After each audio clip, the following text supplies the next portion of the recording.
శ్రీలంక వేదికగా జరిగిన ముక్కోణపు వన్డే సిరీస్లో ఇండియా ఏ జట్టు ఘన విజయంతో టైటిల్ను కైవసం చేసుకుంది. ఫైనల్స్లో శ్రీలంక ఏపై 66 పరుగుల తేడాతో విజయం సాధించి సిరీస్ను కైవసం చేసుకుంది. మొదట బ్యాటింగ్ చేసిన ఇండియా ఏ నిర్ణీత 50 ఓవర్లలో 9 వికెట్ల నష్టానికి 377 పరుగుల భారీ స్కోర్ నమోదు చేసింది. భారత యువ సంచలనం వైభవ్ సూర్యవంశీ మరోసారి చెలరేగాడు. కేవలం 29 బంతుల్లోనే 94 పరుగులతో శ్రీలంక బౌలర్లపై వీరవిహారం చేశాడు. అతనికి తోడు తిలక్ వర్మ 67 పరుగులు చేసి కెప్టెన్ ఇన్నింగ్స్ ఆడాడు.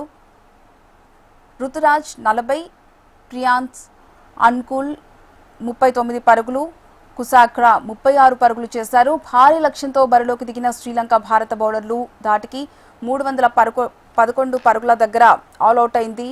లంక బ్యాటర్లలో వనుజ 62, సుధీర 52 పరుగులతో పోరాడినా జట్టును గెలిపించలేకపోయారు. భారత బౌలర్లలో యష్, విక్రమ్ 3 వికెట్లతో అదరగొట్టారు.